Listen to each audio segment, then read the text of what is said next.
Hi hello, ഇന്ന് നമുക്ക് നല്ലൊരു ബ്രേക്ക്ഫാസ്റ്റ് റെസിപ്പി പരിചയപ്പെടാം. അപ്പം ഇത് നമ്മൾ തയ്യാറാക്കുന്നത് ഓട്സും ക്യാരറ്റും വെച്ചിട്ടാണ് കേട്ടോ. അപ്പം ഞാൻ ആദ്യമേ തന്നെ ഒരു മിക്സിയുടെ കൊച്ചു ജാറിലോട്ട് ഒരു 2 കപ്പ് അളവിൽ ഓട്സ് ചേർത്ത് കൊടുക്കുന്നുണ്ട്. ഇത് നമ്മൾ സാധാരണ കടയിൽ നിന്ന് വാങ്ങിക്കുന്ന വൈറ്റ് ഓട്സ് ആണ് കേട്ടോ. മറ്റേ മുഴുവനായിട്ടുള്ള റോൾഡ് ഓട്സ് ഒക്കെ നിങ്ങൾക്ക് ഇതിൽ ഉപയോഗിക്കാവുന്നതാണ്. ഇനി നമുക്ക് ഇതിലേക്ക് വേണ്ടത് ഒരു ക്യാരറ്റാണ് കേട്ടോ. അപ്പം ഈ ഒരു ക്യാരറ്റ് ഞാനിവിടെ ചെറിയ പീസസ് ആയിട്ട് ഒന്ന് മുറിച്ചെടുക്കുന്നുണ്ട്.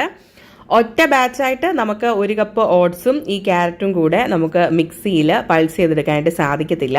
അതുകൊണ്ട് പല പല ബാച്ചുകളായിട്ട് നമ്മൾ ഈ ഓട്സും നമ്മളുടെ ക്യാരറ്റും കൂടെ മിക്സിയിലിട്ട് ഒന്ന് പൾസ് ചെയ്തെടുക്കാം. ഒരുപാടങ്ങ് അരഞ്ഞൊന്നും പോകണ്ട, ഒന്ന് രണ്ട് പൾസ് ചെയ്താൽ മതിയാകും. അപ്പം നമുക്ക് ഈ ക്യാരറ്റും ഓട്സും കൂടെ നമുക്കൊന്ന് പൾസ് ചെയ്ത് കൊണ്ടുവരാം. ഈ ഒരു പരുവത്തിലാണ് ഞാനിവിടെ ഇത് പൾസ് ചെയ്തെടുത്തിട്ടുള്ളത്.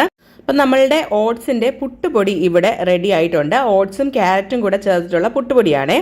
അപ്പം ഇതിലേക്ക് നമ്മൾ ഇതുവരെയും ഉപ്പൊന്നും ചേർത്ത് കൊടുത്തിട്ടില്ല. ഈ ഒരു സമയത്ത് ഞാൻ ഇതിലേക്ക് കുറച്ച് ഉപ്പും കൂടെ ചേർത്തിട്ട് ഒന്ന് മിക്സ് ആക്കുന്നുണ്ട്.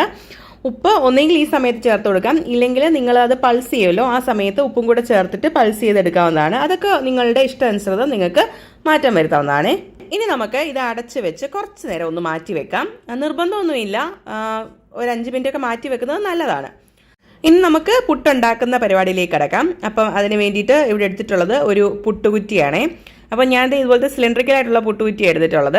പുട്ടുകുറ്റിയിലേക്ക് എല്ലാവർക്കും നിറയ്ക്കാനൊക്കെ അറിയാമായിരിക്കും, എന്നാലും ആർക്കെങ്കിലും അറിയാത്തതായിട്ടുണ്ടെങ്കിൽ ഒന്ന് പറഞ്ഞുതരാം. ആദ്യം ഈ കുറ്റിക്കകത്ത് ഒരു ചില്ലുണ്ട്, അതിടണം.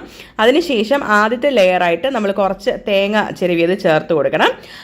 തേങ്ങ ചിരവിയത് ചേർത്ത് കഴിഞ്ഞാൽ നമ്മളിതിലേക്ക് നമ്മളുടെ പുട്ടിൻ്റെ പൊടി ചേർത്ത് കൊടുക്കണം. അപ്പോൾ തേങ്ങ ചിരവിയതൊക്കെ നിങ്ങൾക്ക് നിങ്ങളുടെ ഇഷ്ടത്തിനനുസരിച്ച് കൂട്ടുകയോ കുറയ്ക്കുകയോ ഒക്കെ ചെയ്യാം.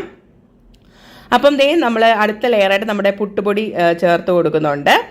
അതിനുശേഷം വീണ്ടും അടുത്ത ലെയറായിട്ട് നമ്മളുടെ തേങ്ങ ചേർത്ത് കൊടുക്കുന്നു. അങ്ങനെ ഇത് ഓൾട്ടർനേറ്റ് ആയിട്ട് തേങ്ങയും പുട്ടുപൊടിയും നിറച്ച് നമ്മളിത് ഫില്ലാക്കേണ്ടതാണ്. അതിനുശേഷമാണ് നമ്മളിത് ആവി കയറ്റി എടുക്കുന്നത്. ഞാനിതൊരു കുക്കറിലാണ് തയ്യാറാക്കുന്നത്. അപ്പോൾ കുക്കറിൽ വെള്ളം ഒക്കെ ഒഴിച്ച് നല്ലപോലെ തിളപ്പിച്ച് ആവി കയറ്റി വന്നിട്ടുണ്ട്. ഇനി ഈ സമയത്ത് നമുക്ക് നമ്മുടെ പുട്ടുകുറ്റി ഇതിൻ്റെ മുകളിലോട്ട് ഇങ്ങനെ ഒന്ന് വെച്ച് കൊടുക്കാം. എന്നിട്ട് ആവി വരുന്നിടം വരെ വെയിറ്റ് ചെയ്യണം. ആവി വന്നു കഴിഞ്ഞാൽ ഒരു 2-3 മിനിറ്റത്തെ കാര്യമേ ഉള്ളൂ, നമ്മളുടെ പുട്ട് റെഡി ആയിട്ടുണ്ടാവും.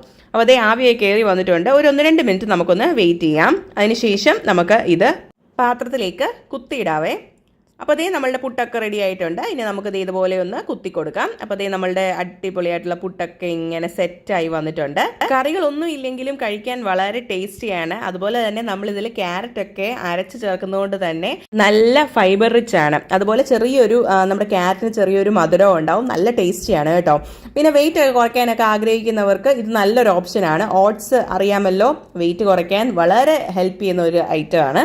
അതിൻ്റെ കൂടെ നമ്മൾ ഈ ക്യാരറ്റും കൂടെ അരച്ച് ചേർത്ത് കഴിഞ്ഞാൽ പിന്നെ പോഷക സമൃദ്ധമായി. അപ്പോൾ നമ്മളുടെ വീഡിയോ മുഴുവനായി കണ്ട എല്ലാവർക്കും ഒരു ബിഗ് താങ്ക്സ്.